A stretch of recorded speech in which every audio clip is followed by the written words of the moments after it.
तो नमस्कार प्रिय मित्रों, स्वागत है आप सभी का आज के वीडियो में। और आज का जो हमारा वीडियो रहने वाला है वो है अर्थशास्त्र क्लास 10th का पहला चैप्टर हमारा होने वाला है, जिसमें हम लोग अर्थशास्त्र को पढ़ने वाले हैं।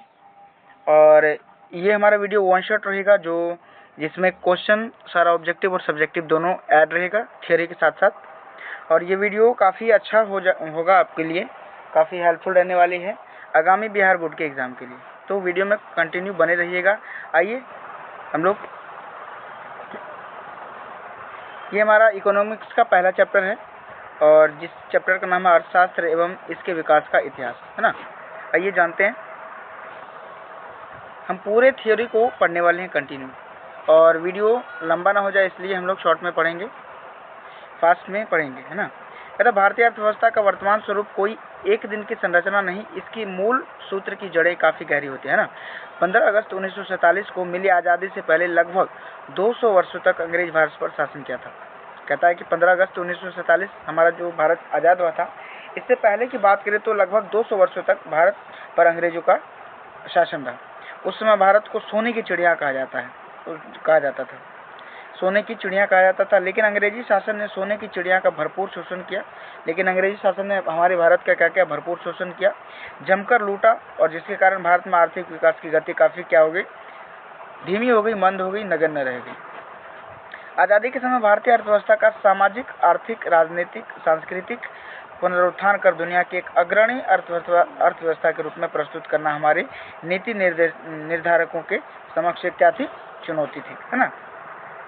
कहता है कि इस अध्याय में अर्थव्यवस्था का परिचय, आर्थिक का विकास, अर्थव्यवस्था का विकास पढ़ेंगे, विकास की जो माप है इसको पढ़ने वाले हैं, एवं विभिन्न सूचकांक, बिहार के विकास की आर्थिक स्थिति, देश के आर्थिक विकास में बिहार के आर्थिक विकास की भूमिका, मूलभूत आवश्यकताएं एवं विकास का संबंध आदि बातों पर हम लोग क्या करेंगे, इसमें प्रकाश डालने वाले हैं। सबसे पहले इसका इंट्रोडक्शन पढ़ लेते चैप्टर का, अर्थव्यवस्था का क्या परिचय है, इंट्रोडक्शन क्या है। कहता है कि अंग्रेजी शासन ने भारतीय अर्थव्यवस्था को अपना एक उपनिवेश यानी कॉलोनी बनाकर रखा था, है ना। उन्होंने फूट डालो और शासन करो इस नीति को काफ़ी आगे बढ़ाया। डिवाइड एंड रूल की नीति को अपनाकर भारत को अपना दास यानी कि नौकर बनाकर रख लिया था, है ना। ब्रिटिश शासन के पूर्व भारतीय अर्थव्यवस्था कृषि प्रधान होने के बावजूद भी उद्योग, व्यापार, यातायात, आधारभूत संरचना में अन्य कई महत्वपूर्ण देशों की तुलना में अच्छी स्थिति में थी। लेकिन शोषण एवं दमनकारी नीतियों के कारण भारत की स्थिति क्या हो गई, जर्जर हो गई। अंग्रेजों ने फूट डालो और शासन करो का नीति अपनाया और इससे भरपूर लूटा, भरपूर शोषण किया हमारे भारत का, और इस स्थिति क्या हो गई, जिसके कारण जर्जर हो गई। भारत में गरीबी, अशिक्षा, अंधविश्वास, विषमता, शोषण का साम्राज्य बन गया था। अंग्रेजी शासन ने लगभग 200 वर्षों तक भारतीय अर्थव्यवस्था में कोई विकास नहीं हुआ। प्रति व्यक्ति की बात करें तो आय की स्थिति जो होती है, प्रति व्यक्ति आय की स्थिरता, कृषि पर जनसंख्या की बढ़ती हुई निर्भरता, हस्तशिल्प उद्योगों का पतन तथा उसके बाद लगभग नष्ट हुई औद्योगिक अर्थव्यवस्था इस बात को पूरी तरह स्पष्ट कर देते हैं कि अंग्रेजों ने भारतीय अर्थव्यवस्था का क्या शोषण कर दिया था। अब बात करें उपनिवेश की, तो उपनिवेश क्या है। तो उपनिवेश कहने का अर्थ ये हुआ कि जब कोई भी देश किसी बड़े समृद्धशाली राष्ट्र के शासन के अंतर्गत रहता है और उसके समस्त आर्थिक व्यावसायिक कार्यों का निर्देशन एवं नियंत्रण शासक देश का होता है, तो ऐसे शासित देश को शासक देश का उपनिवेश कहा जाता है। ये एक परिभाषा के रूप में उपनिवेश आप लोगों के बीच उपस्थित है। भारत करीब 200 वर्षों तक ब्रिटिश शासन का एक उपनिवेश रहा, है ना। अर्थव्यवस्था का अर्थ, बात करें अर्थव्यवस्था का क्या अर्थ है, तो हम अपने दैनिक जीवन में देखते हैं कि प्राय सभी लोग अपनी आजीविका के अर्जन के लिए विभिन्न प्रकार की क्रियाओं में लगे रहते हैं, है ना। इनकी क्रियाएं मुख्य रूप से वस्तुओं एवं सेवाओं के उत्पादन से संबंधित होती है। उदाहरण मान लो कि जैसा कि किसान खेत एवं खलिहानों में, मजदूर कल कारखानों में, शिक्षक स्कूल तथा कॉलेजों में एवं वकील कोर्ट कचहरी में अपना कार्य में लगे रहते हैं, है ना।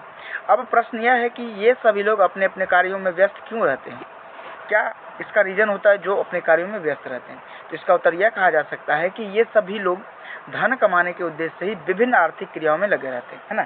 सभी का मेन मोटिव क्या होता है, केवल धन कमाना, और इसी धन कमाने के उद्देश्य से सभी अपने अपने कार्यों में लगे रहते हैं।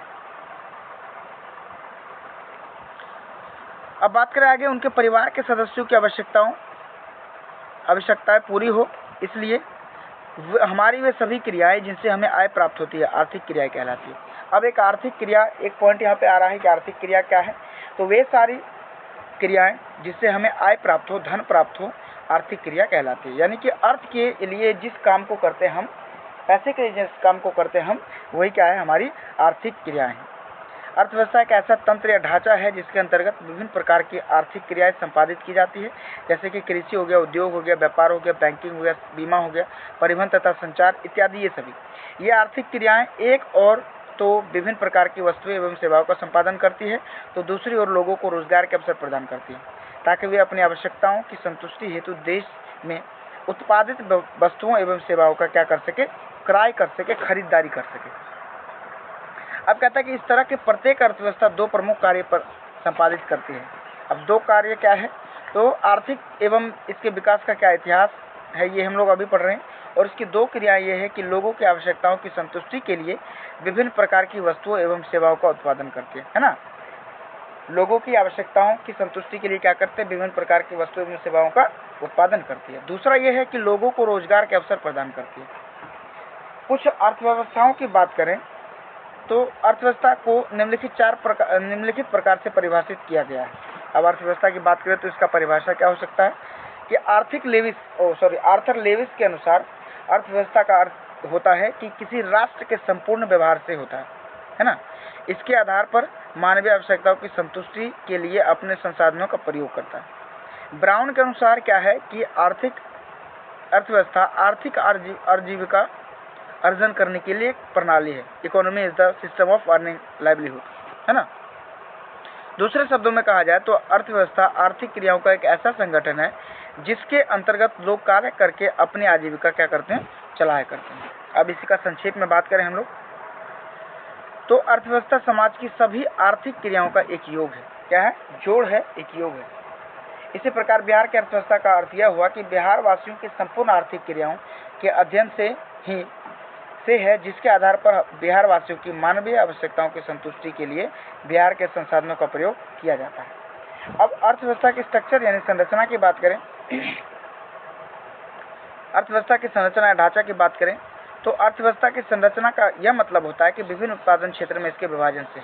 अर्थव्यवस्था की संरचना का मतलब विभिन्न उत्पादन क्षेत्रों में इसके विभाजन से। चूंकि अर्थव्यवस्था में विभिन्न प्रकार की आर्थिक क्रियाएं अथवा गतिविधियां संपादित की जाती है, जैसे कि कृषि, उद्योग, व्यापार, बैंकिंग, बीमा, परिवहन, संचार इत्यादि, तो इन क्रियाओं को मोटे तौर पर 3 भागों में बांटा गया है। ये 3 क्षेत्रों में बांटा गया है, जो प्राइमरी, सेकेंडरी और टर्टरी, है ना, सेक्टर या सर्विस सेक्टर कहा जाता है। यानी पहली बात करें तो प्राथमिक सेक्टर, द्वितीयक सेक्टर और तृतीयक या सेवा क्षेत्र। अब बात करें हम लोग सभी अर्थव्यवस्था की तरह भारतीय अर्थव्यवस्था की संरचना को भी 3 भागों में बांटा गया जाता है ना।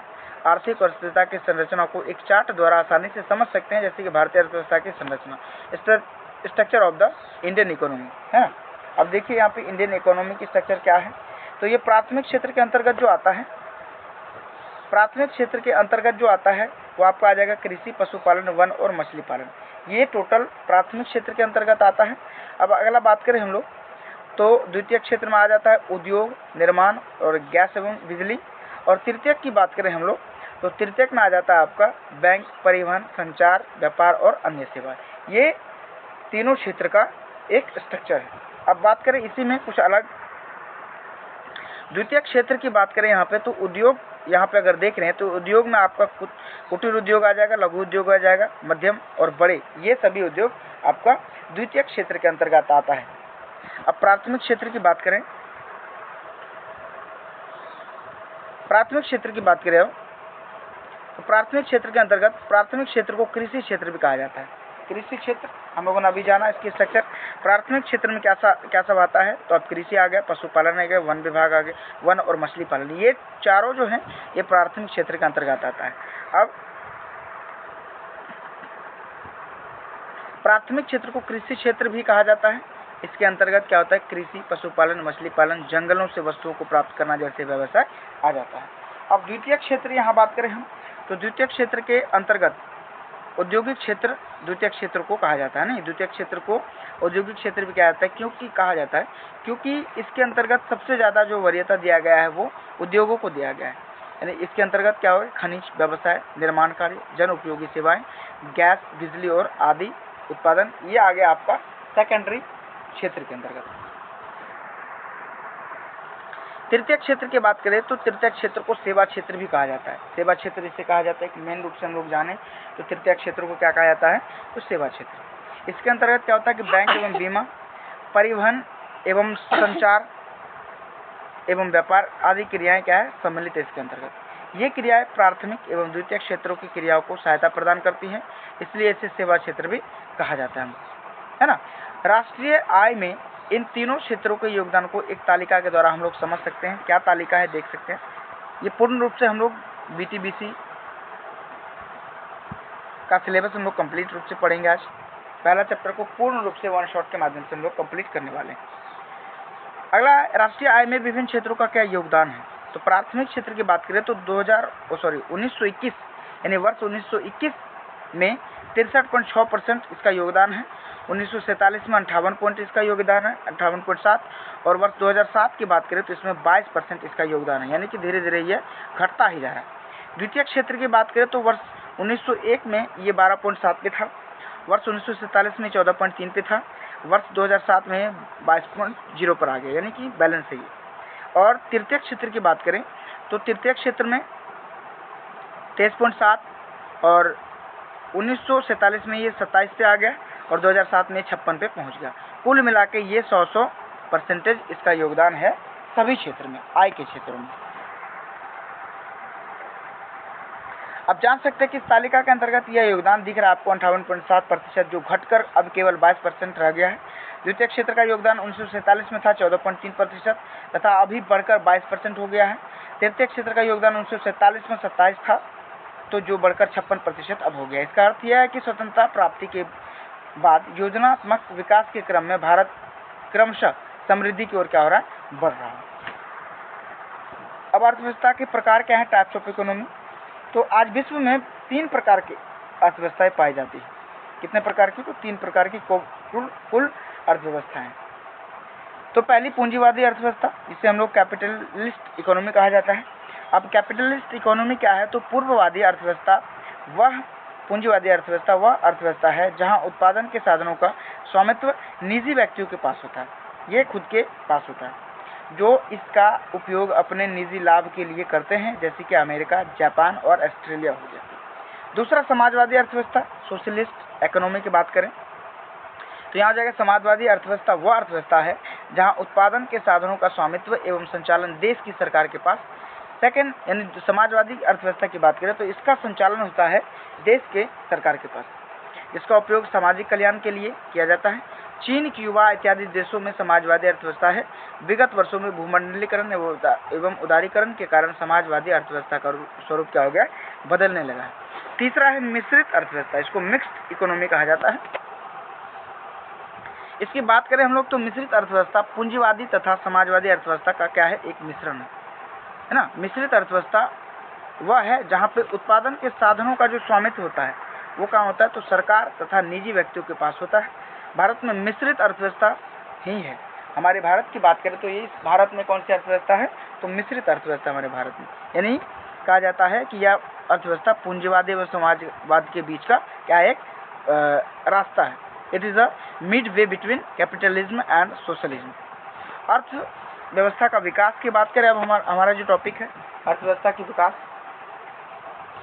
यहाँ है अर्थव्यवस्था के विकास एक लंबा इतिहास है। अर्थव्यवस्था का विकास एक पौधे के विकास की तरह होता है, जिस तरह एक पौधे का क्रमशः विकास होता जाता है और परिपक्वता की स्थिति में उसके फल डाली का उपयोग मानवीय हित में होता है, ठीक उसी तरह एक अर्थव्यवस्था का आदिम काल से अब तक विकास हुआ है। अर्थव्यवस्था में हुए परिवर्तन को हम अर्थव्यवस्था के विकास की कहानी कह सकते हैं, है ना। अर्थव्यवस्था के विकास को देखने के लिए हमें अपने देश भारत के आर्थिक विकास की स्थिति को देखना ही होगा।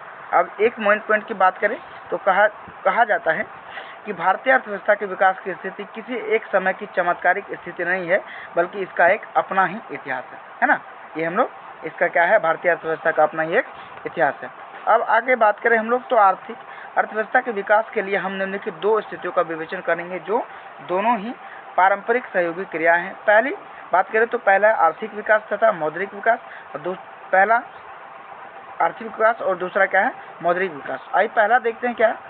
पहला आर्थिक विकास की बात करें तो पहले हम आर्थिक विकास की चर्चा कर रहे हैं तो आर्थिक नियोजन यानी कि इकोनॉमिक प्लानिंग के द्वारा संपन्न होता है। इसके पहले जान लेना यह आवश्यक है कि आर्थिक विकास आखिर है क्या। तो आर्थिक विकास क्या है, सबसे पहले हम लोग जानते हैं। कहा जाता है कि ऐसे तो आर्थिक विकास की परिभाषा को लेकर अर्थशास्त्री में काफ़ी मतभेद होता है, लेकिन इसकी क्या है, एक सर्वमान्य परिभाषा नहीं दी जा सकती है ना।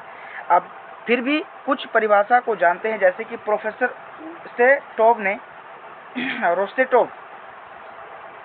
प्रोफेसर रोस्टोव ने के अनुसार आर्थिक विकास एक और श्रम शक्ति में वृद्धि की दर तथा दूसरी ओर जनसंख्या में वृद्धि के बीच का एक संबंध है।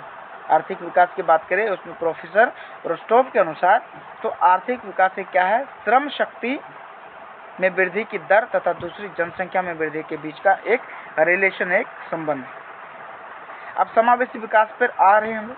समावेशी विकास की बात करें तो समावेशी विकास का कहना है कि आर्थिक विकास की जिस पद्धति द्वारा प्रतिक्रिया से समाज के सभी वर्गों का जीवन स्तर ऊंचा हो जाए तथा समाज का कोई भी वर्ग विकास के लाभ से अछूता ना रहे, तो ऐसे ही विकास की क्रिया को हम लोग इंक्लूसिव ग्रोथ कहा जाता है, यानी कि आर्थिक समावेशी विकास कहा जाता है। प्रोफेसर मेयर एवं बॉल्डविन के अनुसार आर्थिक विकास एक ऐसी प्रक्रिया है जिसके द्वारा दीर्घकाल में किसी अर्थव्यवस्था की वास्तविक राष्ट्रीय आय में वृद्धि होती है ना। प्रोफेसर मेयर एवं बाल्डविन ने कहा कि economic development is a process where by an economies real national income increase over a long period of time. अतः स्पष्ट है कि आर्थिक विकास आवश्यक रूप से परिवर्तन की प्रक्रिया है। इससे अर्थव्यवस्था के ढांचे में परिवर्तन होते हैं। इसके चलते प्रति व्यक्ति वास्तविक आय बदलती है तथा आर्थिक विकास के निर्धारक निरंतर बदलते रहते हैं। आर्थिक विकास एक मुख्य उद्देश्य अर्थव्यवस्था के समस्त क्षेत्रों में उत्पादन का ऊंचा स्तर प्राप्त करना होता है, इसका मुख्य उद्देश्य। इसके लिए विकास की प्रक्रिया को गतिशील करना ही पड़ता है। नेक्स्ट बात करें हम आगे तो कहा जाता है कि सामान्यतः आर्थिक विकास यानी कि इकोनॉमिक डेवलपमेंट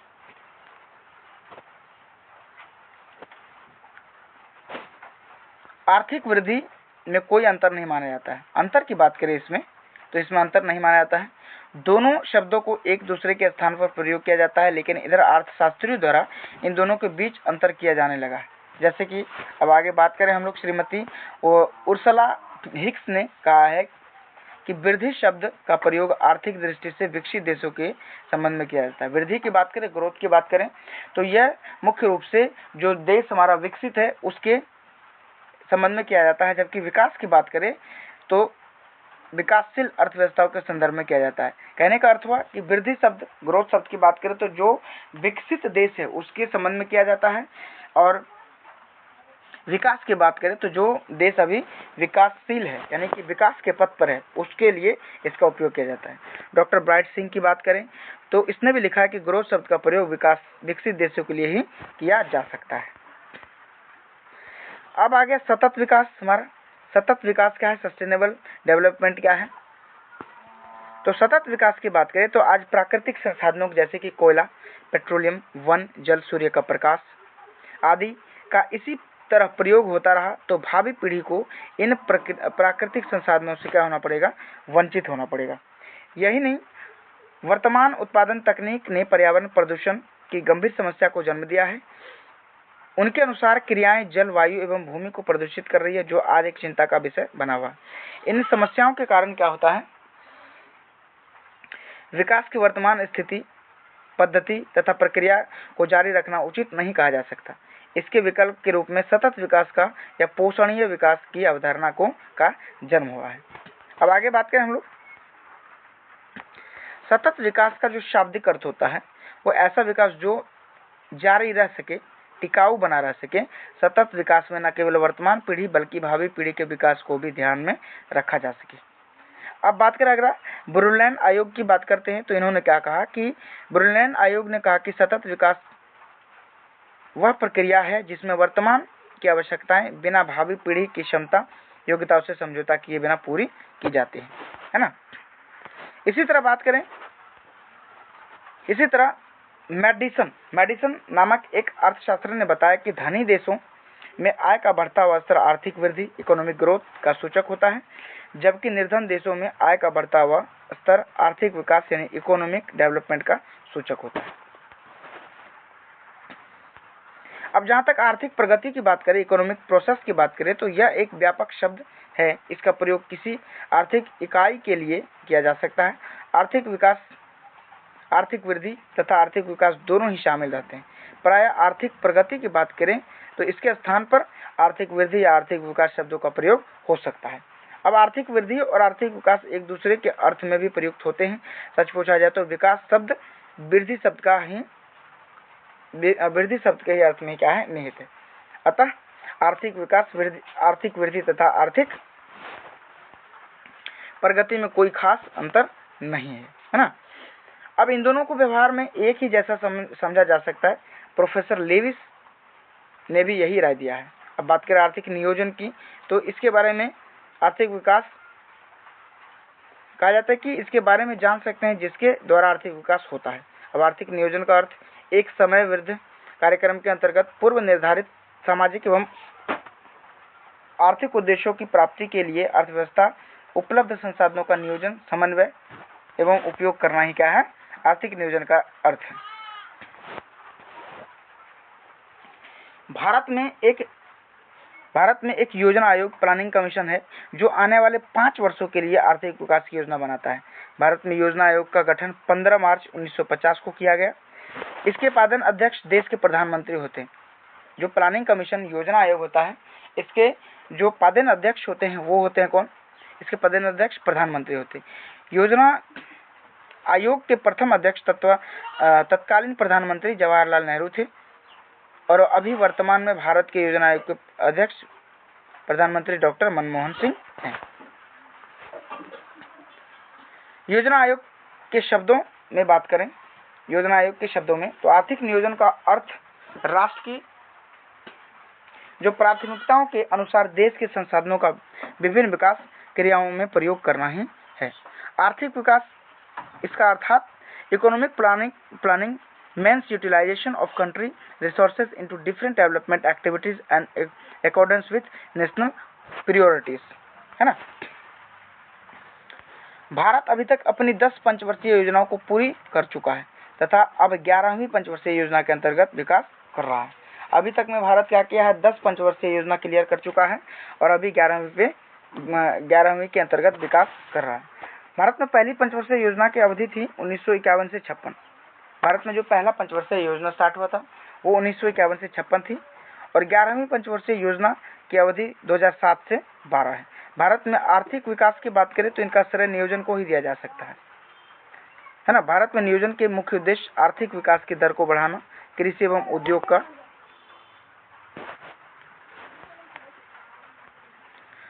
आधुनिकीकरण करना, आत्मनिर्भरता को प्राप्त करना तथा सामाजिक न्याय को बढ़ावा देना भारत में नियोजन का कार्य है। अब एक चीज देख ले हम लोग, आर्थिक नियोजन का क्या अर्थ होता है। अब आर्थिक नियोजन की बात करें तो यहाँ राष्ट्र की प्राथमिकताओं के अनुसार देश के संसाधनों का विभिन्न विकासात्मक क्रिया में प्रयोग करना ही क्या है, आर्थिक नियोजन है। अब भारत में योजना आयोग का गठन कब हुआ, तो भारत में योजना आयोग का जो गठन हुआ वो 15 मार्च 1950 को किया गया था। आयोग के अध्यक्ष पद एक्स ऑफिसियो भारत के प्रधानमंत्री होते हैं, ये हम लोगों ने पढ़ा। प्लानिंग कमीशन योजना आयोग का जो अध्यक्ष होता है वो प्रधानमंत्री होते हैं।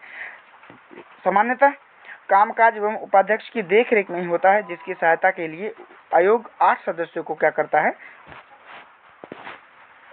आयोग में 8 सदस्य होते हैं।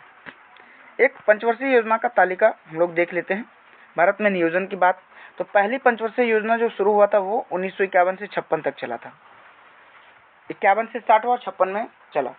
तो पहली पंचवर्षीय योजना 1951 से 56, दूसरी 1956 से 61 तक हुआ, तीसरी उसके बाद दूसरी नहीं सीधा 7वीं तक हुआ। 7वीं पंचवर्षीय योजना 1985 से 90 तक हुआ था।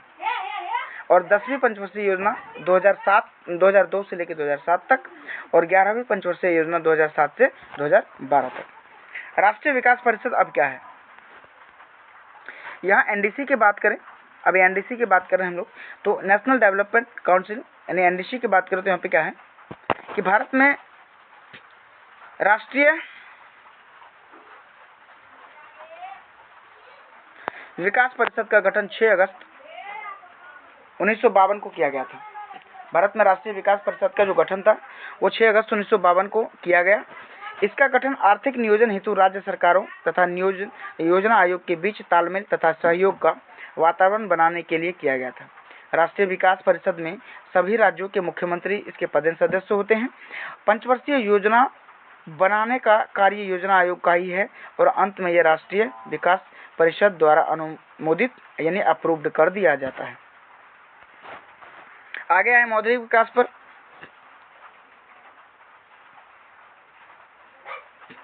मौद्रिक विकास की बात करें तो वर्तमान 21वीं शताब्दी में मनुष्य को अनेक प्रकार की सुख सुविधाएं उपलब्ध हुई। यदि हम इसके पीछे के इतिहास को देखें तो लगता है कि विगत वर्षों में इन सुख सुविधाओं को उपलब्ध कराने के लिए मनुष्य को कठिन परिश्रम करना पड़ा।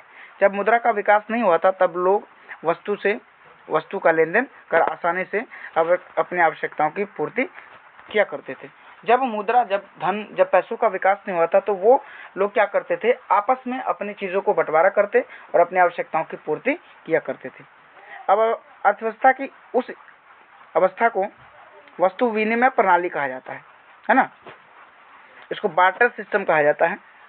वह अवस्था आर्थिक विकास की प्रारंभिक अवस्था थी, क्योंकि उस समय मनुष्य की संख्या एवं आवश्यकता दोनों ही कम थी, इसलिए वस्तुओं के लेन देन यानी आदान प्रदान से उनकी आवश्यकता की पूर्ति हो जाया ही करती थी। लेकिन बाद में लोगों की आवश्यकता बढ़ती चली गई और उनकी संख्या बढ़ने के कारण अब छोटे से कस्बे से बढ़कर बड़े गांव एवं क्षेत्र में मनुष्यों का फैलाव होने लगा। इसी स्थिति में मनुष्य की सोच के आधार पर विनिमय का एक सामान्य इकाई यानी कि मुद्रा का प्रादुर्भाव कहा जाता है इसको हुआ। अब वस्तु के बदले वस्तु नहीं बल्कि मुद्रा के द्वारा विनिमय यानी एक्सचेंज की क्रिया होने लगी। अब दूर दराज से क्षेत्रों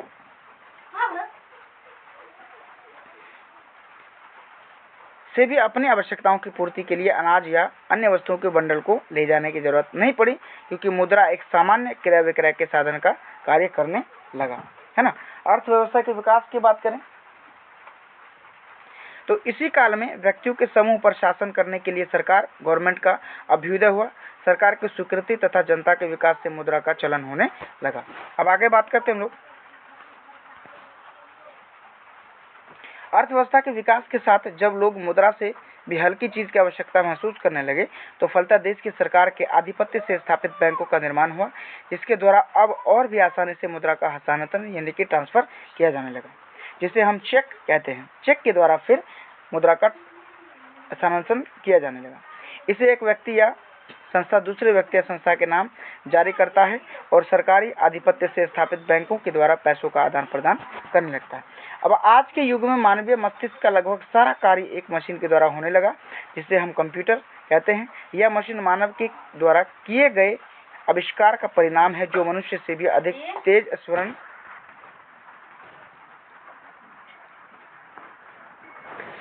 अब इस समय क्या हुआ, इस युग में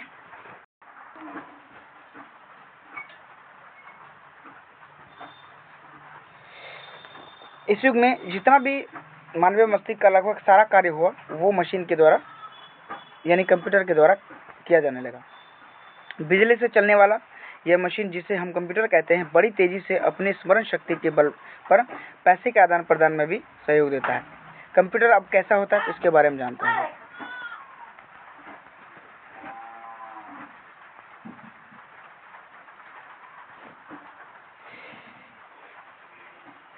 प्रयोग एवं वैज्ञानिक आविष्कार के कारण पहले जहां पर बड़ा कंप्यूटर लोगों के उपयोग में था, वहीं अब क्या हो गया, वो धीरे धीरे लैपटॉप या काफ़ी प्रचलन में आने लगा। मोबाइल भी कंप्यूटर के यंत्र के जैसा काम करता है।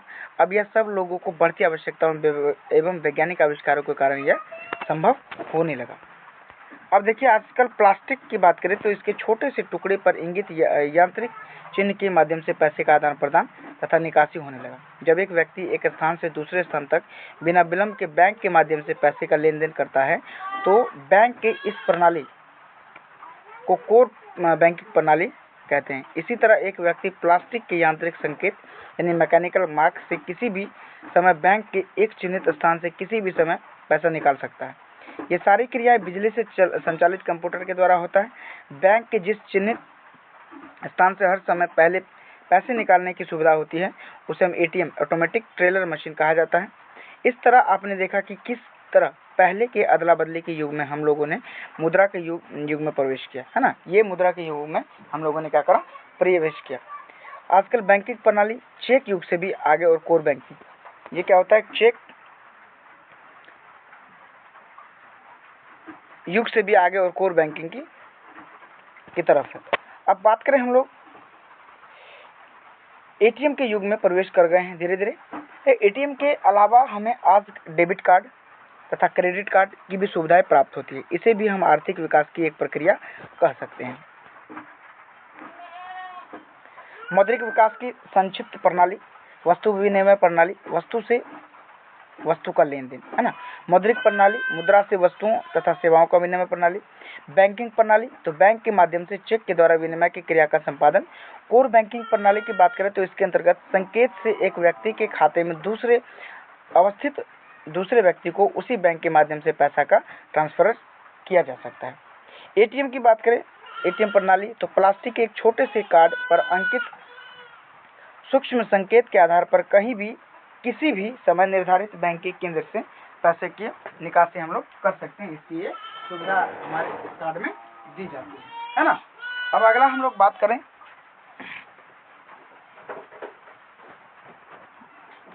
Debit card.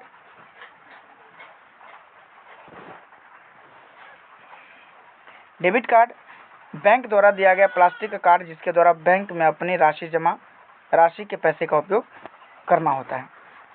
क्रेडिट कार्ड की बात करें उसी जगह, तो यह बैंक द्वारा जारी किया गया प्लास्टिक का एक कार्ड जिसके आधार पर उसके धारक द्वारा पैसे अथवा वस्तु प्राप्त कर लेना ये क्रेडिट कार्ड के माध्यम से होता है ना।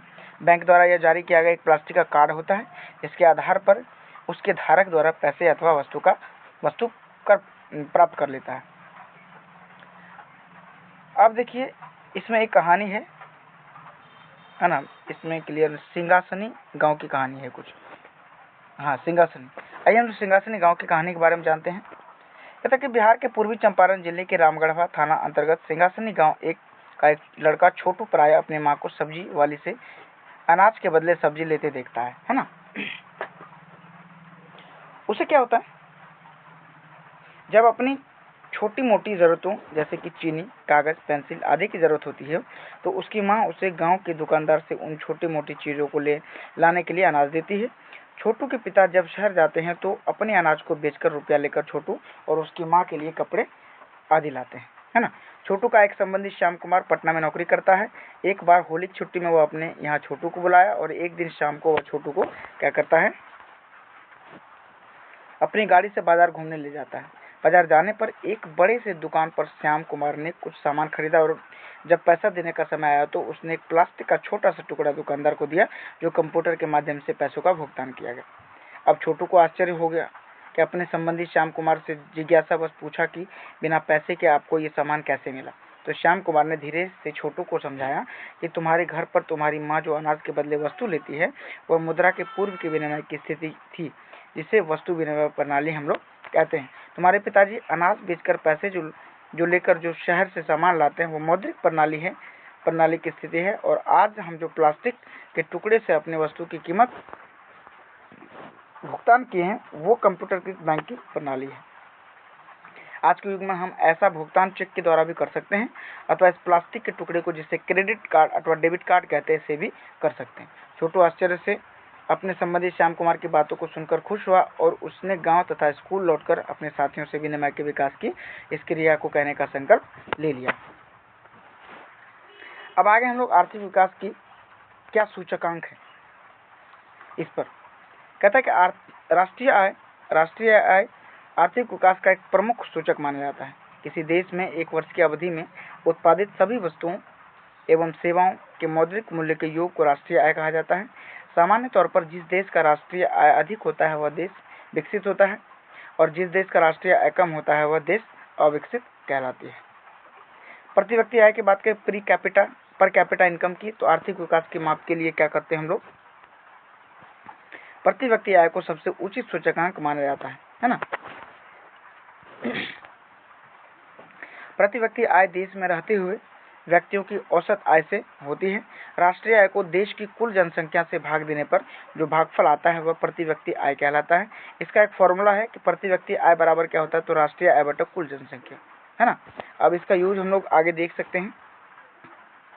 अगर प्रति व्यक्ति आय निकालना है तो हमें पहले राष्ट्रीय नेशनल इनकम देखना होगा और वहाँ की कुल जनसंख्या देखना होगा और दोनों का आपस में डिवीजन करने पर प्रति व्यक्ति आय हमारा निकल जाता है।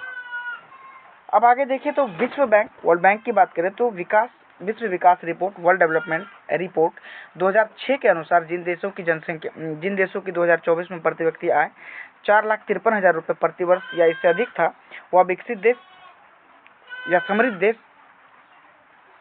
कहा जाता था, है ना। विश्व बैंक की वर्ल्ड डेवलपमेंट रिपोर्ट के अनुसार 2006 के अनुसार जिन देशों की 2004 में प्रति व्यक्ति आय, 2004 की बात कर रहा है, तो 2004 में प्रति व्यक्ति आय 4,53,000 प्रति वर्ष या उससे अधिक था, वह विकसित देश था। और वे देश जिनकी प्रति व्यक्ति आय 37,000 रुपये प्रति वर्ष या इससे कम है, उन्हें निम्न आय वाला देश यानी विकासशील देश कहा गया है। ये 2004 के अनुसार है। भारत निम्न आय वर्ग के देश से आता है क्योंकि भारत की प्रति व्यक्ति आय 2004 में केवल 28,000 रुपये प्रति वर्ष थी। कुछ चयनित राज्यों के अध्ययन से यह पता चलता है कि बिहार में प्रति व्यक्ति आय कम है। यह निम्न तालिका से हम लोग स्पष्ट कर सकते हैं कि पंजाब की बात करें तो 2000 से लेकर 2003 की प्रति व्यक्ति आय की बात करें रुपयों में तो 26,000 थी, केरल की 22,800 और बिहार की मात्र 5700।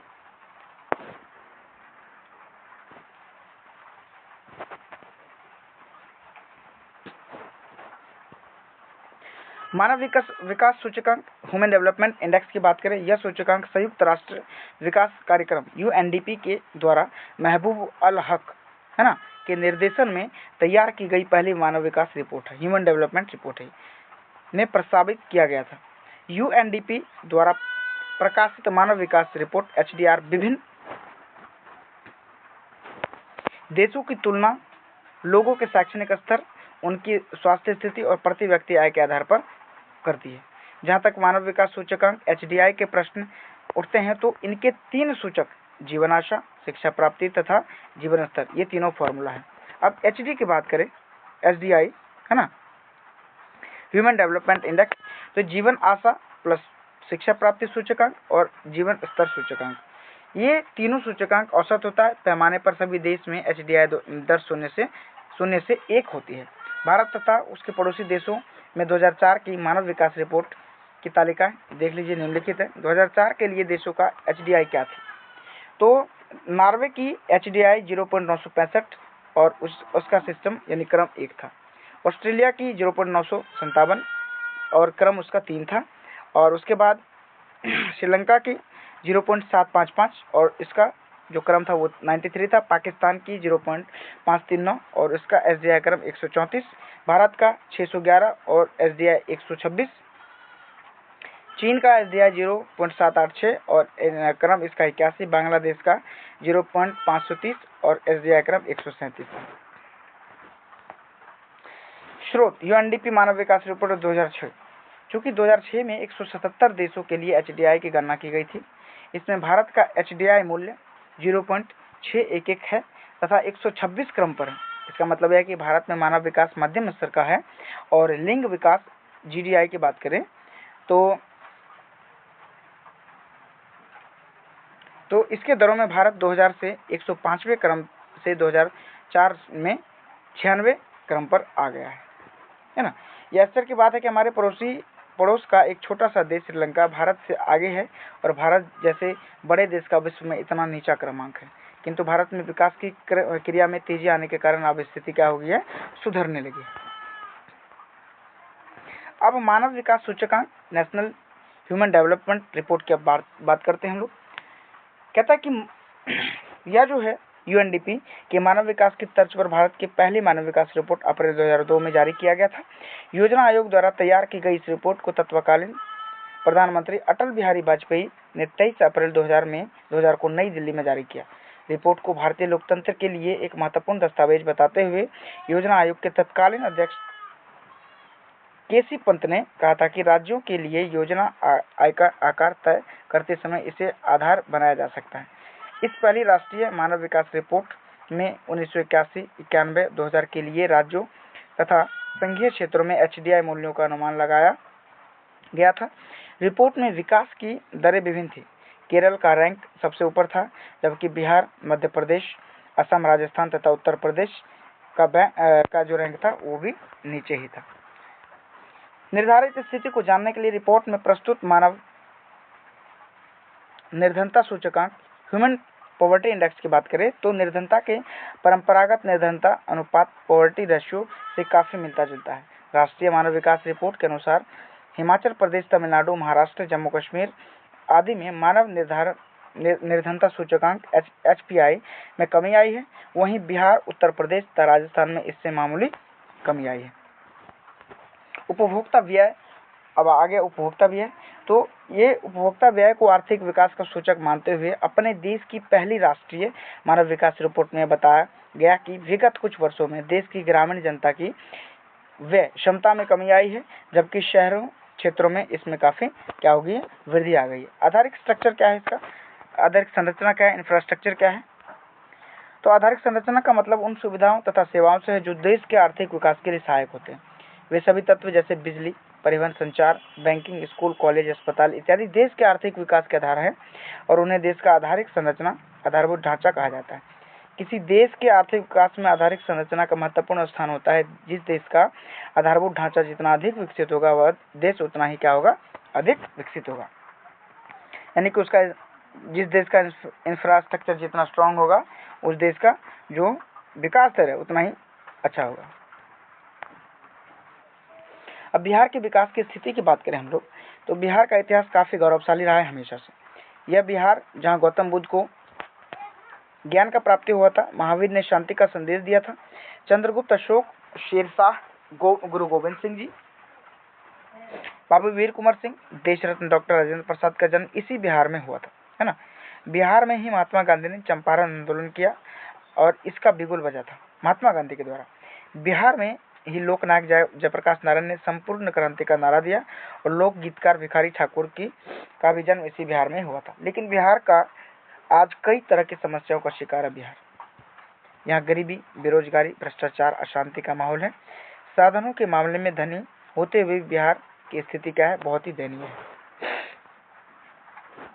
आज बिहार की अति पिछड़े राज्यों में गिना जाता है बिहार को, है ना। बिहार के पिछड़ेपन का कारण, आर्थिक दृष्टि से बिहार के पिछड़ेपन के प्रमुख कारण इस प्रकार से हैं कि तेजी से बढ़ती हुई जनसंख्या। बिहार में जनसंख्या काफी तेजी से बढ़ रही है। इसके चलते विकास के लिए साधन कम हो जाते हैं। अधिकांश साधन जनसंख्या के भरण पोषण में चला जाता है ना। आधिकारिक संरचना का अभाव, किसी भी देश या राज्य के विकास के लिए आधारिक संरचना का होना बहुत ही जरूरी है, लेकिन बिहार इस मामले में सबसे पीछे है। राज्य में सड़क, बिजली एवं सिंचाई का अभाव है, साथ ही शिक्षा एवं स्वास्थ्य सुविधाएं भी कम है। इस वजह से भी बिहार में पिछड़ेपन की स्थिति कायम रहती है हमेशा। अब देखिए बिहार के पिछड़ेपन का रीजन क्या है, कारण क्या है, तो इस कारण को हम लोग जानते हैं। इसका कारण यह है कि तेजी से बढ़ती हुई जनसंख्या, आधारिक संरचना का अभाव, कृषि पर निर्भरता, बाढ़ तथा सूखा से क्षति, औद्योगिक पिछड़ापन, गरीबी और खराब विधि व्यवस्था, कुशल प्रशासन का अभाव। अब आगे बात करें, अर्थव्यवस्था पूरी तरह से कृषि पर आधारित है। यहाँ की अधिकांश जनता कृषि पर ही निर्भर है और लेकिन हमारी कृषि की भी हालत ठीक नहीं है। हमारी कृषि काफी पिछड़ी हुई है, इसके चलते उपज कम होती है। अब देखिए बाढ़ तथा सूखा से जो हानि होती है, बिहार में खासकर उत्तर बिहार में नेपाल से आए हुए जल से बाढ़ आती है। हर साल कम या अधिक बाढ़ का आना बिहार में ये तय है। पिछले 2008 में कोसी का बाढ़ का प्रलय हमारे सामने है। इससे कितने जान माल की क्षति हुई। इस साल 2009 में भी नेपाल से आए जल से बागमती नदी में बाढ़ बढ़ने को देखा। नदी में बाढ़ देखने को मिला। इसके आसपास के इलाके सीतामढ़ी, दरभंगा, मधुबनी इत्यादि जगहों में फसल की काफी बर्बादी भी हो गई, है ना। ये देख सकते हैं आप, इसका एक डायग्राम आपके बीच उपस्थित है। इसी तरह सूखे की मार दक्षिणी बिहार को झेलनी पड़ी। इससे हमारे किसानों को अकाल जैसी स्थिति का सामना करना पड़ता है। और इसे ये इस चित्र के द्वारा हम लोग समझ सकते हैं, देख सकते हैं आप। अब आए तो इस तरह अपना बिहार बाढ़ तथा सूखा दोनों की चपेट में एक साथ रहता है हमेशा। अब औद्योगिक पिछड़ापन क्या है? तो किसी भी देश या राज्य के लिए उद्योगों का विकास बहुत ही जरूरी है ना, होता है। लेकिन बिहार में औद्योगिक विकास कुछ इस तरह दिखता नहीं है। यहाँ के सभी खनिज क्षेत्र एवं बड़े उद्योग तथा प्रतिष्ठित अभियांत्रिकी संस्थाएं अभी भी झारखंड चले गए हैं। इस कारण बिहार में कार्यशील औद्योगिक इकाइयों की संख्या नगण्य ही रह गई है। गरीबी की बात करें तो बिहार एक ऐसा राज्य है जहां गरीबी का मार काफी है, अधिक है। राज्य में प्रति व्यक्ति आय राष्ट्रीय आय के औसत आय के आधे से भी कम है। इसके चलते भी बिहार पिछड़ा हुआ है और बिहार में निरंतरता का दुष्चक्र बढ़ा हुआ है। खराब विधि व्यवस्था की बात करें तो किसी भी देश या राज्य के लिए शांति तथा सुव्यवस्था जरूरी होता है, लेकिन बिहार में वर्षों तक कानूनी व्यवस्था कमजोर स्थिति में थी, जिसके चलते नागरिक शांतिपूर्वक उद्योग नहीं चला पा रहे थे। इस तरह खराब विधि व्यवस्था में भी बिहार के पिछड़ेपन का एक महत्वपूर्ण कारण बना हुआ। कुशल प्रशासन का अभाव, तो बिहार की प्रशासनिक स्थिति ऐसी हो गई जिसमें कि पारदर्शिता का अभाव कम है और भ्रष्टाचार आए दिनों हमेशा बढ़ती जा रही है। अब बिहार के सिचुएशंस की बात करें तो एक नज़र हम इस पर भी डाल देते हैं। जनसंख्या 2001 के अनुसार 8.29 करोड़ बिहार की जनसंख्या और भारत की कुल 102.9 करोड़ है। जनसंख्या वृद्धि दर बिहार में 2.5% और भारत में कुल 1.9%। साक्षरता दर कुल बिहार में 47.53 यानी 53% और कुल भारत में 65.4%। साक्षरता पुरुष 60.3% और 75.8%। साक्षरता स्त्री 33.5% और 54.1%। वार्षिक विकास दर 2.7% और 6.0%। कृषि विकास दर 1.5% और इसका भारत में 2.7%। कृषि पर जनसंख्या की निर्भरता बिहार में 73% और भारत में 60%। और आगे चले तो गरीबी रेखा के नीचे की जनसंख्या 42.6% बिहार में और पूरे भारत में 26% है। प्रति व्यक्ति आय पूरे बिहार में 3948 रुपये प्रति व्यक्ति आय और पूरे भारत में 13,226 रुपये प्रति व्यक्ति आय।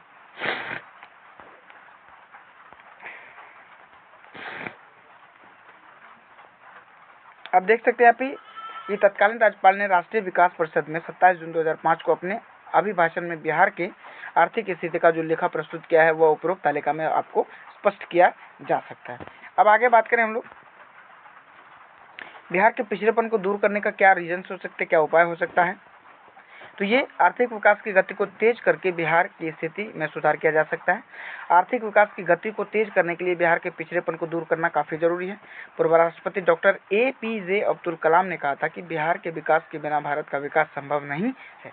बिहार देश का बड़ा राज्य है और इसके विकास की गति में भी तेजी आने से भारत का विकास संभव होगा। अब बिहार में पिछड़ेपन को दूर करने के लिए क्या उपाय हो सकते हैं, देखते हैं हम लोग। पहला, जनसंख्या पे हमें कंट्रोल करना होगा।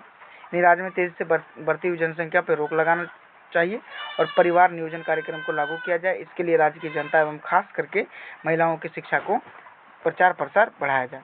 कृषि का तेजी से विकास, बिहार में कृषि ही जीवन का आधार है और कृषि में नए यंत्रों का प्रयोग किया जाए, उत्तम खाद उत्तम बीज का प्रयोग किया जाए ताकि उपज में वृद्धि लाई जा सके। इस तरह कृषि का तेजी से विकास कर बिहार का आर्थिक विकास किया जा सकता है।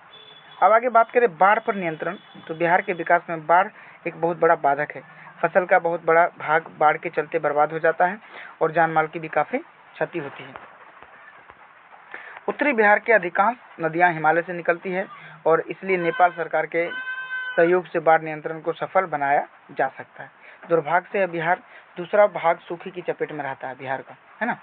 अतः सिंचाई की पर्याप्त सुविधा को उपलब्ध कर इस दुखद स्थिति से छुटकारा हम पा सकते हैं। आधिकारिक संरचना का विकास क्या है, तो बिहार में बिजली की काफ़ी कमी है, अतः बिजली का उत्पादन बढ़ाया जाए, सड़क व्यवस्था में सुधार लाया जाए, शिक्षा एवं स्वास्थ्य सुविधाओं में सुधार लाया जाए, जिससे विकास की प्रक्रिया और अधिक तेज होगी। और पिछड़ेपन को दूर करने का यही सब उपाय है, आप देख चुके हैं। कुल 9 उपाय हैं: जनसंख्या नियंत्रण, कृषि पर तेजी से विकास, बाढ़ का नियंत्रण, आधारिक संरचना का विकास, उद्योग का विकास, गरीबी दूर करना, शांति व्यवस्था की स्थापना, स्वच्छ ईमानदार प्रशासन और केंद्र से अधिक मात्रा में संसाधन का हस्तांतरण। उद्योग विकास में बिहार से झारखंड के अलग होने पर राज्य लगभग उद्योग विहीन हो गया और मुख्यतः चीनी मिल बिहार के हिस्से में रह गई थी, अधिकतर बंद पड़ी थी। लेकिन विगत कुछ वर्षों से देश के विभिन्न भागों में विदेशों से पूंजी निवेश लाने के अनवरत प्रयास किए जा रहे हैं, ताकि वर्तमान में जर्जर अवस्थाओं का पुनर्विकास किया जा सके। गरीबी दूर करना, तो बिहार में गरीबी का सबसे अधिक प्रभाव है। गरीबी रेखा के नीचे लगभग 42% से अधिक लोग यहाँ जीवन बसर कर रहे हैं। इसके लिए रोजगार की व्यवस्था की जाए और स्वरोजगार को बढ़ावा देने के लिए इन्हें प्रशिक्षण यानी ट्रेनिंग दिया जाए। शांति व्यवस्था की स्थापना, बिहार में शांति का माहौल कायम कर व्यापारियों में विश्वास जगाया जा सकता है, आर्थिक विकास की गति तेजी की जा सकती है। स्वच्छता तथा ईमानदार प्रशासन, बिहार के आर्थिक विकास के लिए स्वच्छ, कुशल तथा ईमानदार प्रशासन बहुत ही जरूरी है। केंद्र से अधिक मात्रा में संसाधनों का हस्तांतरण, बिहार के विकास के लिए केंद्र से अधिक मात्रा में संसाधनों ये हस्तांतरण यानी ट्रांसफर ऑफ रिसोर्स की जरूरत होती है। कुछ राज्यों को विशेष राज्य का दर्जा देकर उन्हें अधिक मात्रा में केंद्रीय सहायता दी जाती है। विशेष राज्य का दर्जा प्राप्त होने के कारण जम्मू एवं कश्मीर, पंजाब, उत्तर पूर्व के राज्यों को विशेष सहायता मिलती रहती है। अब देखिए आगे बात करें। 15 नवंबर 2000 को बिहार से झारखंड अलग हो जाने के बाद अधिक खनिज बहुमूल्य क्षेत्रों में चले गए और बिहार के पास केवल उर्वरक भूमि तथा कुछ ही रह गए थे। अब अत्यधिक जनसंख्या का कृषि पर निर्भरता के बारे में हम लोग को देखा। कहता पिछले 2008 में कोसी की भयंकर बाढ़ का प्रकोप झेलना पड़ा बिहार को। ऐसी स्थिति में सड़क, बिजली, नहर, स्वास्थ्य के साधनों का विकास, अधिक धन की जरूरत, ये सभी ऐसे रह गया। और इसके अलावा भी केंद्र सरकार के समक्ष अनेक व्यावहारिक प्रशासनिक समस्याएं आ रही हैं। अब देश के आर्थिक विकास में बिहार के विकास की क्या भूमिका है, तो बिहार देश का एक बड़ा संपन्न राज्य है। भौगोलिक क्षेत्रफल या जनसंख्या दोनों के दृष्टिकोण से बिहार का एक स्थान भारत में अपना अलग महत्व रखता है। इसलिए कहा जाता है कि यदि भारत का विकास करना है तो बिहार का विकास करना अत्यंत आवश्यक है, चाहे राजनीतिक साझेदारी की बात हो, चाहे विकास के मापदंड की स्थापना की बात कर रहे हो। अब एक बार देख लें बिहार के एक प्रसिद्ध अर्थशास्त्री कुजनेट ने विश्व के संदर्भ में यह कहा था कि गरीबी कैंसर रोगी की तरह है ना। जिस तरह वो शरीर के एक छोटे से भाग में हुआ कैंसर पूरे शरीर को विषाक्त कर देता है, ठीक उसी तरह किसी एक भाग की गरीबी पूरे विश्व की संपन्नता को घातक कर सकता है ना। बिहार का एक ऐसा राज्य जहाँ अत्यधिक उर्वरक भूमि, फर्टिलाइज लैंड है, हिमालय से निकलने वाली नदियों में अनवरत जल प्रवाह होता रहता है। यहाँ धरती के नीचे कम सतह पर ही जल प्राप्त हो जाते हैं। यह बिहार के नदियों को परस्पर जोड़कर जल संसाधन के उपयोग की योजना को लागू कर दिया जाए तो उत्तरी बिहार को बाढ़ की विभीषिका से बचाया जा सकता है तथा दक्षिणी बिहार को सिंचाई की सुविधा के लिए सूखे से राहत दिलाई जा सकती है। यहाँ पे मानव संसाधनों की कमी नहीं है, न केवल वर्तमान के प्रौद्योगिकी क्षेत्र में बिहार की भागीदारी अधिक है, बल्कि यहाँ के कम पढ़े लिखे मजदूरों ने भी दूसरे राज्यों में जाकर वहाँ के विकास को फलीभूत बनाया है। देश के सूचना प्रौद्योगिकी तथा पंजाब के कृषि विकास में बिहार के मानव संसाधनों का प्रमुख योगदान रहा है। अब देख लेते हैं कृषि जनित उद्योग क्या है यहाँ पे। तो ऐसे उद्योग जो कृषि उत्पादन पर आधारित होते हैं तथा जिनके उत्पादन के कृषि क्षेत्र में कच्चा माल आता है उसे कृषि जनित उद्योग कहते हैं। उदाहरण के रूप में आम से अचार बनाना और टमाटर से सॉस बनाना, ये सब क्या है, कृषि जनित है। अब देश के आर्थिक विकास के प्रत्येक क्षेत्र में बिहारियों का योगदान महत्वपूर्ण रहा है ना। प्राकृतिक संसाधन तथा कर्मठ मानव संसाधन के योगदान से बिहार की कृषि और कृषि जनित उद्योग के विकास के राज्य का विकास किया जा सकता है। हाल के वर्षों में विकास में गति आई है और केंद्र के सीएसओ ने बिहार का क्या करा है, वर्तमान विकास दर 11.3% माना, जो देश में गुजरात 11.5% के बाद दूसरा। विगत वर्षों में भारत के विकास की गति में तेजी आई है। विकास की गति के कारण ही वर्तमान दौर आर्थिक मंदी का दुष्प्रभाव भारत की अर्थव्यवस्था पर कम हुआ है। यह संतोष की बात है कि विगत वर्षों में बिहार के विकास के लिए कारगर प्रयत्न किए जा रहे हैं। बिहार में प्रगति के इस दौर की प्रशंसा देश भर की मानी जाने लगी है। यदि देश और बिहार कंधा में कंधा मिलाकर विकास की क्रिया के वर्तमान दौर को कारगर करे तो 21वीं शताब्दी में आर्थिक दृष्टिकोण से भारत विकास के अग्रणी देशों में आ जाएगा। स्पष्ट है कि देश के आर्थिक विकास में बिहार आर्थिक विकास की भूमिका काफी क्या है, महत्वपूर्ण है। आर्थिक विकास, मूलभूत आवश्यकता एवं विकास का संबंध। अब कह सकते हैं कि देश के नागरिकों के रहने के लिए मकान, खाने के लिए रोटी तथा शरीर ढकने के लिए कपड़ा न्यूनतम मूलभूत आवश्यकता है। हर समय सत्ता के गलियारे में रोटी, कपड़ा और मकान का नारा जोरों से बुलंद किया जाता है ताकि देश के विकास द्वारा लोगों की न्यूनतम आवश्यकताओं को पूरा किया जा सके। देश की गरीबी, लोगों की आकांक्षा इन न्यूनतम मूलभूत आवश्यकताओं की प्रतिपूर्ति करता रहता है। स्वतंत्रता प्राप्ति के बाद विगत 60 से अधिक वर्षों में देश में विकास के बारे में बहुत सारे कार्यक्रम चलाए गए हैं। देश की बढ़ती जनसंख्या विकास के मार्ग में बहुत बड़ी बाधा है, अतः विकास की दर बढ़ने के बावजूद भी गरीबी का उन्मूलन नहीं हो पाया। इसके कारण गरीबी रेखा यानी पॉवर्टी लाइन के नीचे रहने वाले लोगों की संख्या अपेक्षित कम ही है। बात करें यहाँ पे पॉवर्टी लाइन की, अब तो पॉवर्टी लाइन क्या होता है, तो ये गरीबी को निर्धारित करने के लिए योजना आयोग द्वारा सीमांकन बॉर्डर लाइन किया गया है। गरीबी रेखा कैलोरी मापदंड पर आधारित है। ग्रामीण क्षेत्र में 2400 कैलोरी तक, शहरी क्षेत्र में 2100 कैलोरी तक प्रति व्यक्ति प्रतिदिन निर्धारित किया गया। अर्थशास्त्र में गरीबी की माप की यह एक काल्पनिक रेखा है। इस रेखा से नीचे लोगों को गरीबी रेखा के नीचे माना जाता है। इसे संक्षेप में बीपीएल भी कहा जाता है। अब बात करें नरेगा की, तो ग्रामीण रोजगार देश की यह एक राष्ट्रीय योजना है नरेगा। इसके अंतर्गत ग्रामीण मजदूरों को साल में कम से कम 100 दिन के लिए रोजगार देने की व्यवस्था है। इसके लिए न्यूनतम मजदूरी भी निर्धारित कर गई है।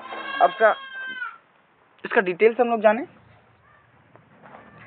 सार्वजनिक वितरण प्रणाली से लोगों को खाने के लिए रोटी उपलब्ध हो सकता है। देश में रोजगार के द्वारा नागरिकों की आय में वृद्धि की जा सकती है, जिससे उन्हें कपड़ा और मकान उपलब्ध हो। देश के ग्रामीण क्षेत्रों में मजदूरों के लिए राष्ट्रव्यापी रोजगार देने की योजना बनाई गई है और यह योजना राष्ट्रीय रोजगार गारंटी अधिनियम के तहत शुरू की गई है। इसे संक्षेप में नरेगा कहा जाता है, जो हम लोगों ने अभी पढ़ा। और ग्रामीण रोजगार देने की इस स्कीम को विश्व का सबसे बड़ा रोजगार माना जाता है। विकास की अवधारणा से हमारा मतलब देश के सभी क्षेत्रों और सभी वर्गों के विकास से है। सभी क्षेत्रों से हमारा मतलब कृषि, उद्योग, व्यवसाय इत्यादि जितने भी हैं सभी, और सभी वर्गों के विकास से हमारा मतलब निष्पक्ष रूप से तथा बिना भेदभाव के किए हुए संपूर्ण समाज के विकास से इन दिनों सभी वर्गों के सम्यक विकास की अवधारणा महत्वपूर्ण की गई है। हम आर्थिक शब्दावली में इंक्लूसिव ग्रोथ की बात करें तो इस प्रकार विकास के द्वारा हमारा प्रयास लोगों की मूलभूत आवश्यकताओं की पूर्ति करना होता है। चैप्टर का सारांश देख लें तो वर्तमान भारतीय अर्थव्यवस्था का वर्तमान स्वरूप कोई एक दिन की संरचना नहीं है। इसके मूल सूत्र जड़ें काफी गहरी है। ये हम लोगों ने पढ़ा। अंग्रेजी शासन से पहले भारत को सोने की चिड़िया कहा जाता है, ये हम लोगों ने पढ़ा। और अंग्रेजों ने जैसे लगभग 200 वर्षों तक इसको लूटा और इसकी अर्थव्यवस्था को काफी शोषित किया। अर्थव्यवस्था आजीविका अर्जन करने की क्या एक सिस्टम है। अर्थव्यवस्था की संरचना का मतलब विभिन्न उत्पादन क्षेत्र में इसकी विभाजन से है। और भारतीय अर्थव्यवस्था की संरचना को 3 भाग में बांटा गया, प्राथमिक, द्वितीयक और तृतीयक क्षेत्र। तीनों भाग में इसको बांटा गया है। इसका सारांश हम देख सकते हैं कि आज विश्व में 3 प्रकार की अर्थव्यवस्था है, पूंजीवादी, समाजवादी और मिश्रित। ये अर्थव्यवस्था तीनों हमारे भारत में है। और हमारे भारत में क्या है, तो मिश्रित अर्थव्यवस्था है। आर्थिक विकास ऐसी प्रक्रिया जिसके द्वारा दीर्घकालिक विकास व्यवस्था की वास्तविक आय, राष्ट्रीय आय में वृद्धि होती है। हम लोगों ने पढ़ा भारत में आर्थिक विकास का श्रेय नियोजन को ही दिया जाता है। नियोजन का राष्ट्रीय अर्थ की प्राथमिकताओं के अनुसार देश के संसाधनों का विभिन्न विकासात्मक क्रियाओं में प्रयोग करना है ना। अब आगे देखें, आर्थिक विकास के माप के लिए प्रति व्यक्ति आय सबसे उचित सूचकांक है। राष्ट्रीय आय यानी यूएनडीपी द्वारा प्रकाशित मानव विकास रिपोर्ट विभिन्न देशों की तुलना लोगों के शैक्षणिक स्तर, उनकी स्वास्थ्य स्थिति और प्रति व्यक्ति आय के आधार पर करती है। साधनों के मामले में धनी होते हुए बिहार बहुत ही दयनीय है इसकी स्थिति, है ना। और हर एक साल बाढ़ तथा सूखा का प्रकोप इस राज्य को झेलना ही पड़ता है, ये तो निश्चित है। गति इसकी तेज है आर्थिक विकास की, और बिहार की स्थिति में सुधार किया जा सकता है। पूर्व राष्ट्रपति APJ अब्दुल कलाम ने ठीक ही कहा था कि बिहार के विकास के बिना भारत का विकास कभी संभव नहीं है। बिहार को विशेष राज्य का दर्जा देने की मांग केंद्र सरकार से की जा रही है आजकल, और यदि केंद्र सरकार बिहार वासियों की यह मांग मान लेती है तो बिहार को विशेष आर्थिक पैकेज मिल सकता है। अब बिहार को विशेष राज्य का दर्जा देने के क्षेत्र में केंद्र सरकार के समक्ष अनेक व्यवहारिक तथा प्रशासनिक समस्याएं आ रही है। अब रह गया इसकी प्रश्नावली, और प्रश्नावली को हम लोग अब देखते हैं। कुल मिलाकर इसकी टोटल प्रश्नावली को अभी हम देखेंगे इसी वीडियो में। ये टोटल हम लोगों ने थ्योरी पढ़ लिया। अच्छा लगे तो लाइक कमेंट शेयर कीजिएगा, चैनल को सब्सक्राइब कर लीजिएगा। और हम अब चलेंगे इसके MCQs को देख रहे हैं। अब इसके MCQs को हम लोग देखते हैं, है ना। तो पहला जो MCQ हमारा देख लीजिए, ये वैकल्पिक है प्रश्नोत्तर। कहता है निम्न को प्राथमिक क्षेत्र कहा जाता है। प्राथमिक क्षेत्र किसे कहा जाता है? सेवा क्षेत्र को, कृषि क्षेत्र को, औद्योगिक क्षेत्र को। तो हम लोगों ने पढ़ा कृषि क्षेत्र को क्या कहा जाता है? प्राथमिक क्षेत्र कहा जाता है ना। उसके बाद आगे देखें,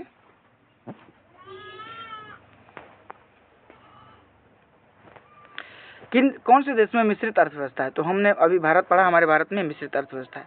भारत में योजना आयोग का गठन कब किया गया था? तो योजना आयोग का गठन 15 मार्च 1950 को किया गया था।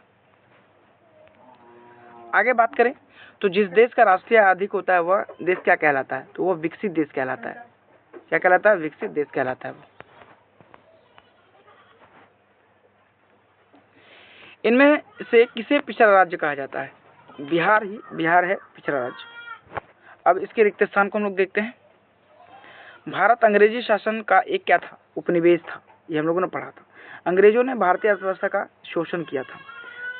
भारतीय अर्थव्यवस्था आजीविका अर्जन करने की क्या है? यह एक प्रणाली है। द्वितीय क्षेत्र किसको कहा जाता है? तो औद्योगिक क्षेत्र को कहा जाता है।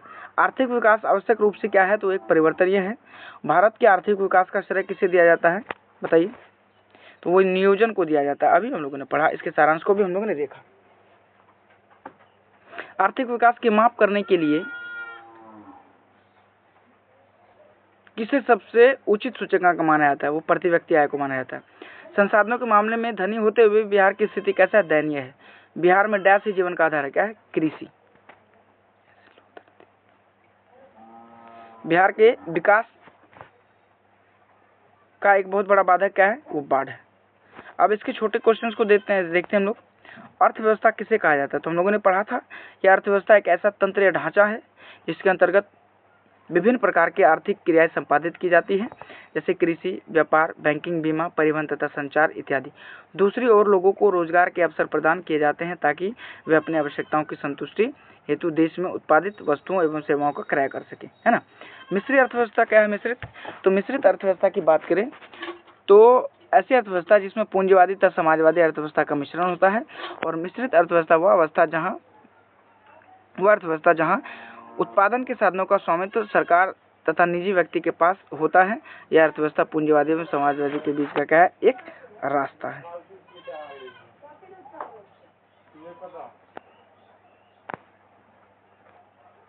सतत विकास क्या है? सतत विकास का शाब्दिक अर्थ है ऐसा विकास जो जारी रह सके, टिकाऊ बना रह सके। सतत विकास में न केवल वर्तमान पीढ़ी बल्कि भावी पीढ़ी के विकास को भी ध्यान में रखा जाता है। वुडलैंड आयोग ने सतत विकास के बारे में बताया कि विकास की वह प्रक्रिया जिसमें वर्तमान की आवश्यकताएं बिना भावी पीढ़ी की क्षमताओं की योग्यता से समझौते की पूरी की जाती है।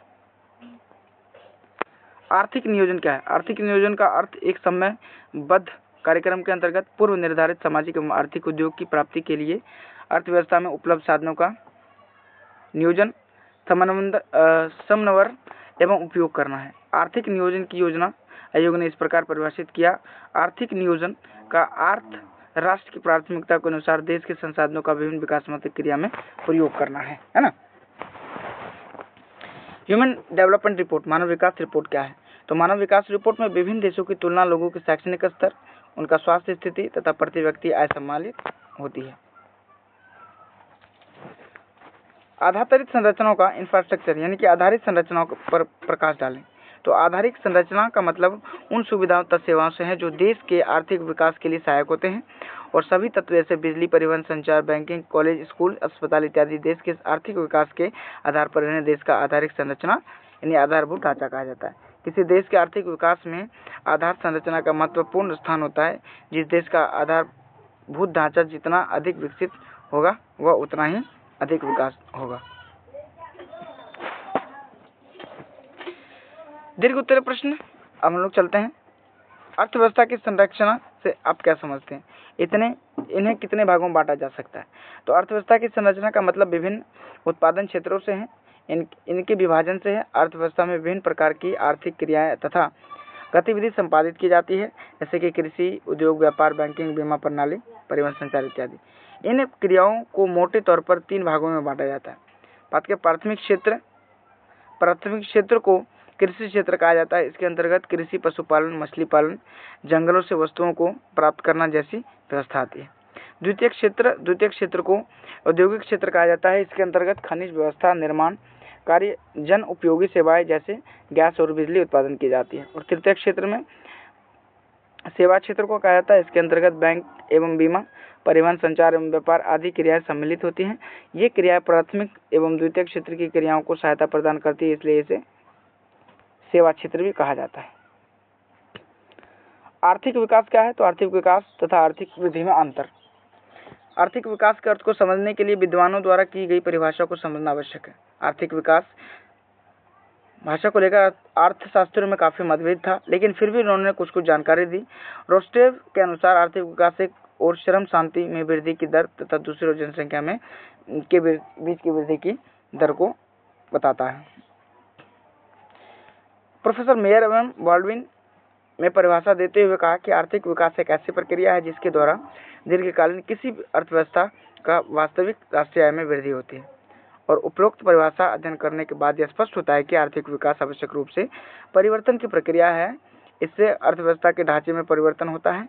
इसके चलते प्रति व्यक्ति आय और बदलती आय तथा आर्थिक विकास के निर्धारक निरंतर बदलते रहते हैं। इसके ऊपर उर्सुला हिक्स ने भी कहा कि विश्व का वृद्धि शब्द का प्रयोग आर्थिक दृष्टि से विकसित देश के संबंध में किया जाता है, जबकि विकास शब्द का प्रयोग आर्थिक विकसित और विकसित अर्थव्यवस्थाओं के संदर्भ में किया जा सकता है।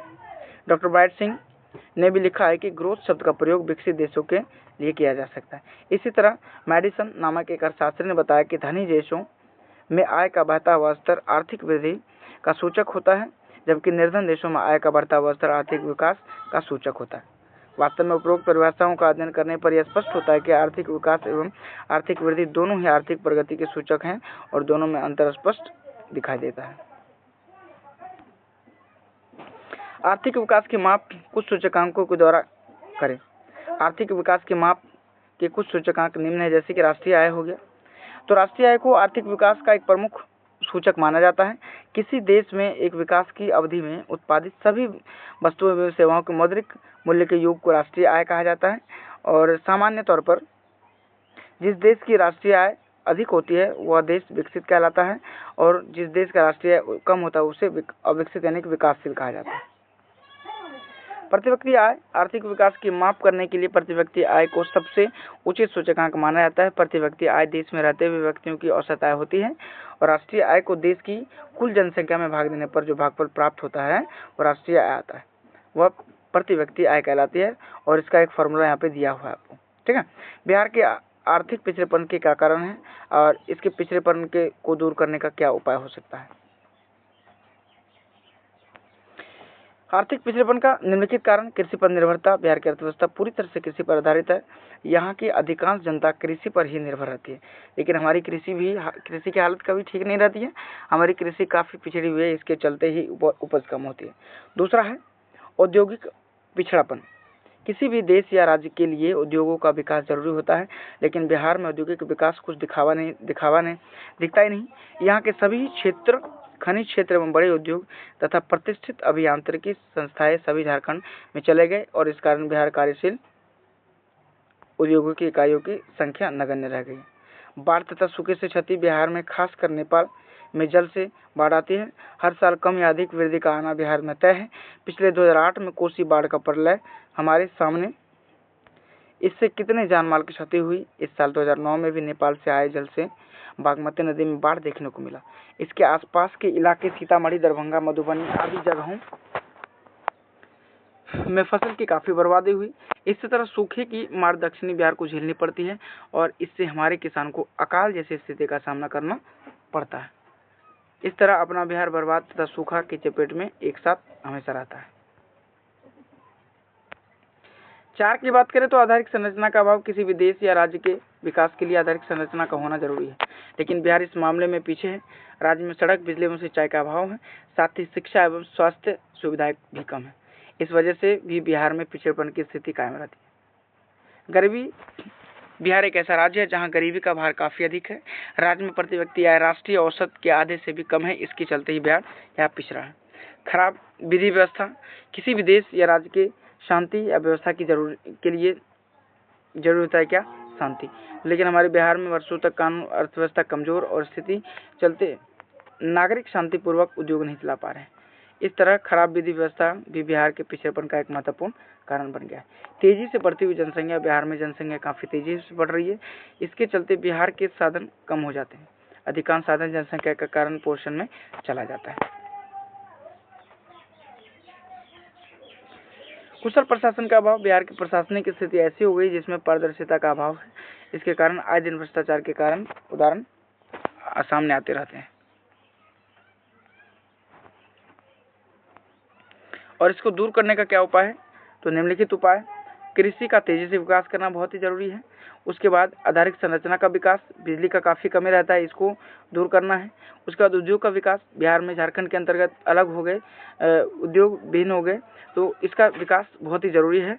जनसंख्या पर नियंत्रण करना बहुत जरूरी है, जिसके लिए हमें परिवार नियोजन को बढ़ावा देना चाहिए और खासकर महिलाओं में शिक्षा प्रसार किया जाना चाहिए। बाढ़ नियंत्रण। जानमाल की काफी क्षति होती है इससे, तो नेपाल सरकार से बात कर उचित कदम उठाने की जरूरत है ना। स्वच्छ तथा ईमानदार प्रशासन। बिहार के आर्थिक विकास के लिए कुशल ईमानदार प्रशासन की जरूरत है। केंद्र से अधिक मात्रा में संसाधन का हस्तांतरण, गरीबी दूर करना और शांतिपूर्वक व्यवस्था की स्थापना। ये टोटल थे हमारे कुल एमसीक्यूज इस चैप्टर का, और ये टोटल वन शॉट हम लोगों ने क्लियर कर लिया। इस चैप्टर से बहुत सारे क्वेश्चंस किया जाता है, तो जो भी आया था हम लोगों ने सभी को डील कर दिया।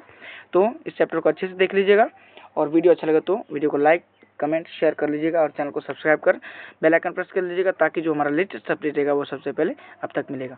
तो वीडियो में बने रहने के लिए आप सभी का धन्यवाद। मिलते हैं हम लोग अगले वीडियो में। आज की वीडियो में बने रहने के लिए सबको बहुत बहुत धन्यवाद।